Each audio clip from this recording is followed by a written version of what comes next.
నమస్తే, welcome to my channel. ఈ రోజు మనం అయితే మేడారం జాతరకి అయితే వచ్చామండి. మేడారం చూసుకునే వాళ్ళు ఎవరైతే వస్తారో వాళ్ళు తప్పనిసరిగా పక్కనే ఒక 15 కిలోమీటర్స్ దగ్గరలో బయ్యకపాలెం అయితే ఉంటుంది. ఈ బయ్యకపాలెం స్పెషాలిటీ ఏంటంటే ఇక్కడ సమ్మక్క సారక్కలు అయితే ఇక్కడే పుట్టి ఇక్కడే నివసించినటువంటి గ్రామం అండి. మనమైతే ఆ సమ్మక్క సారక్కలు నివసించినటువంటి ఇంటి దగ్గరికి వెళ్దాం, అలాగే ఆ ఇంటి యొక్క బంధువులతో వాళ్ళందరితో కూడా మాట్లాడదామండి. ఈ వీడియోలో అయితే పూర్తిగా నేనైతే సమ్మక్క సారక్క సంబంధించి నివసించినటువంటి ప్రదేశాన్ని గురించి, వాళ్ళ బంధువుల గురించి అయితే నేను వివరిస్తాను. సో ఇక మరి ఆలస్యం ఎందుకు, మనమైతే వీడియోలోకి అయితే వెళ్ళిపోదాం. మనమైతే ఇప్పుడు బయ్యక్కపేటలో అయితే ఉన్నాం. ఈ బయ్యక్కపేట ఎంట్రన్స్ లోనే లెఫ్ట్ సైడ్ లోనే మనకి అమ్మవారి టెంపుల్ అయితే కనిపిస్తుంది. ఇక్కడ కనిపించేటువంటి గద్దెలన్నీ కూడా సమ్మక్కవి, సారక్కవి, అలాగే సమ్మక్క గారి భర్త గారి అయినటువంటి పగిడిద్ద రాజు గారి అనమాట. ఇంతకుముందు మేడారం కంటే ముందు ఎక్కడైతే జాతర జరిగేదనమాట. ఈ బయ్యక్కపేటలో జరగాల్సినటువంటి జాతర మేడారానికి ఎందుకు షిఫ్ట్ అయింది అనేటువంటి విషయాల మొత్తాన్ని నేను ఈ వీడియోలో అయితే మీకు వివరిస్తాను. ఈ గుడి పక్కనే మనకి ఒక గవర్నమెంట్ స్కూల్ అయితే కనిపిస్తుంది కదా. ఈ స్కూల్ నుంచి జస్ట్ మనం కొంచెం ముందుకు వెళ్ళి లెఫ్ట్కి తిరగగానే మనం అమ్మవారు నివసించినటువంటి పుట్టి పెరిగినటువంటి ఇంట్లకి అయితే వెళ్తాం. చూస్తున్నారు కదా, ఎంట్రన్స్ లోనే ఇక్కడ మనకి చిన్న ఆంజనేయ స్వామి విగ్రహం ఒకటి అయితే కనిపిస్తుంది. ఇది చాలా ఇంపార్టెంట్ అండి, ఎందుకంటే అమ్మవారిని గద్దె మీదకి తీసుకువచ్చేటప్పుడు అక్కడ అమ్మవారికి సపోర్ట్గా, అమ్మవారికి ఎటువంటి ఇబ్బంది లేకుండా చూడడం కోసం ఆంజనేయ స్వామి వారిని కూడా వెనకాల తీసుకొస్తారన్నమాట గద్దె మీదకి తీసుకొచ్చేటప్పుడు. సో ఇక్కడ ఈ ఆంజనేయ స్వామిని అయితే మనం దర్శించుకొని మనం ఇక అమ్మవారి ఇంటికైతే పయనం అవుతామండి. ఈ బయ్యక్కపేటలో అమ్మవారు పుట్టినటువంటి పెరిగినటువంటి ఇల్లు అయితే ఇప్పటికీ కూడా ఉందండి. ఈ ఇంట్లో అయితే ఇప్పటికీ కూడా ఒక పుట్ట అయితే ఉంటుందండి. ఈ పుట్టలో నాగుపాములు అయితే ఉంటాయండి. ఇవైతే ఈ యొక్క ఇప్పటివరకు కూడా అమ్మవారి యొక్క ఇంటిని అలాగే ఈ గ్రామాన్ని అయితే రక్షిస్తాయని ఇక్కడి లోకల్ ప్రజలైతే భావిస్తూ ఉంటారండి. వాస్తవానికి నాకు చాలా ఆశ్చర్యంగా అనిపిస్తుంది ఈ విషయం. ఇప్పుడు మనం చూస్తున్నటువంటి ఇళ్ళన్నీ కూడా చందా వంశానికి, అంటే సమ్మక్క వంశానికి సంబంధించినటువంటి వాళ్ళ యొక్క పూర్వీకుల ఇల్లు అనమాట. ఇక్కడ నుంచి మనం జస్ట్ లెఫ్ట్ గినక చూసినట్లయితే అక్కడ ఎల్లో కలర్ లో బోర్డర్ తో వేసినటువంటి గోడ కనిపిస్తుంది కదండి. అదే అనమాట అమ్మవారు నివసించి పుట్టి పెరిగినటువంటి ఇల్లు అనమాట. మనం ఇప్పుడైతే అక్కడికైతే వెళ్దామండి. ఇలా మనం కొంచెం ముందుకు వెళ్ళగానే సమ్మక్క సారక్కలు అలాగే గ్రామ దేవత యొక్క విగ్రహాలు అయితే మనకైతే కనిపిస్తున్నాయి.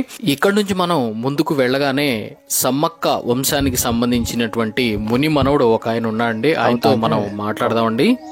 తవ్వంగానే కొంచెం తవ్వంగానే బాక్స్ దొరికింది అన్నట్టు, పెట్టెలా తీయంగానే వాళ్ళు ఏముందని చూస్తే కిలకిల నవ్వుతా అందట అమ్మాయి, చిన్న పిల్ల. ఆ పాపని తీసుకొని వచ్చి పిల్లల్ని ఇక ఈమె నా బిడ్డ అనుకుని ఆ తాత పెంచిండు పెద్దగా. సమ్మక్క ఇక బిడ్డ సార్లమ్మ. మా దేవుడు మాకు దొరికిండు, మా తాతకి దొరికి ఇక ఆయనకు పిల్లలు లేకున్నా ఇక మా పాప మా తాతగా ఇక బిడ్డలాగా. మీ పేరు? సంద సొక్కరావు. 36 ఏళ్ళేమాయి. ఇప్పుడైతే మనం చందా వంశస్థుడైన అమ్మవారి యొక్క ముని మనవాడిని తీసుకొని మనమైతే అమ్మవారు నివసించినటువంటి ఇల్లును చూడడానికి అయితే వెళ్తున్నాం. జాతర తిరుగువారం మాకు ఇక్కడ, మళ్ళీ అక్కడ బుధ వేస్తారు, అక్కడ జరుగుతుంది ఈ సంవత్సరం జాతర. తిరుగువారం ఇక్కడ పండుగ జరుగుతుంది. మళ్ళీ పోయిన శుక్రవారం వేస్తారు నుంచి శుక్రవారం వరకు, గురువారం నుంచి శుక్రవారం దాకా తిరుగువారం పండుగ జరుగుతుంది అన్న. అయితే ఈ అమ్మవారి యొక్క గుడిని అయితే నాగుపాములు అయితే కాపాడుతున్నాయి, రక్షిస్తున్నాయని చెప్తున్నాం కదా. ఇప్పుడు మనమైతే లోపలికి అయితే వెళ్ళి ప్రత్యక్షంగా ఆ యొక్క సంఘటన అయితే చూస్తామండి.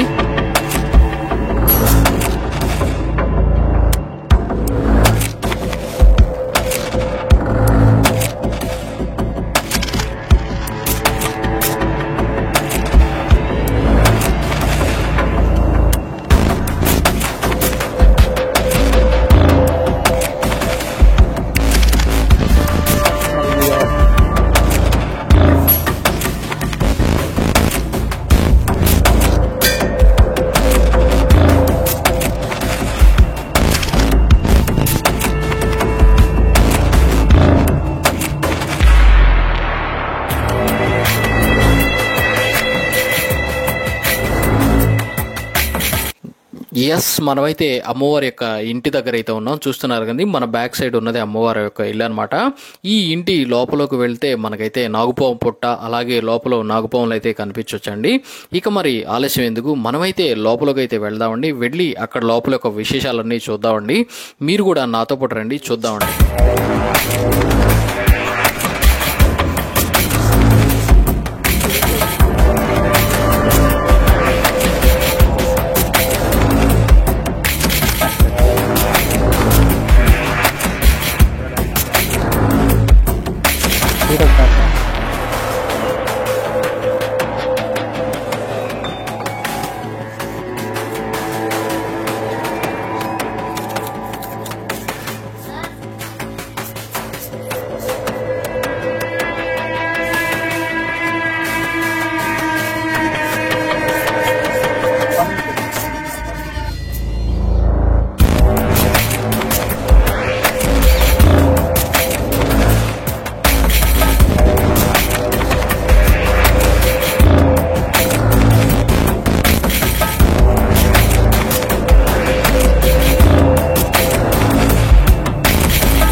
చూశారు కదండి, లోపలైతే నాగుపాము పుట్ట అయితే ఉంది. చాలా అంటే చాలా పుట్టలైతే ఉన్నాయి. నాకైతే కాస్త అయితే భయం అయితే అనిపించిందండి. ఎందుకంటే నిజంగా ఇంత దగ్గర నుంచి చూడడం అనేటువంటిది ఇది ఫస్ట్ టైం అండి. సో నాకైతే చాలా అంటే ఆశ్చర్యానికి, భయానికి, అలాగే ఒక అమ్మవారి యొక్క ఇంట్లోకి మనం ప్రవేశించాం అనేటువంటి గొప్ప అనుభూతి అయితే నాకు కలిగిందండి.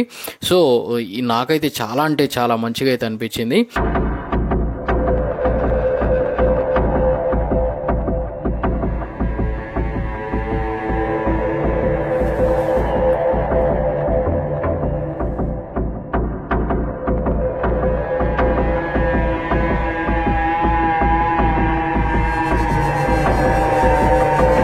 ఇంత గొప్ప హిస్టారికల్ ప్లేస్కి వచ్చినందుకు నాకైతే చాలా హ్యాపీగా అనిపిస్తుందండి. ఈ వీడియో కనుక నచ్చినట్లయితే లైక్ చేయండి, అలాగే మన ఛానల్ అయితే సబ్స్క్రైబ్ చేయండి. ఇలాంటి మంచి వీడియోల కోసం ఛానల్ అయితే సబ్స్క్రైబ్ చేయండి.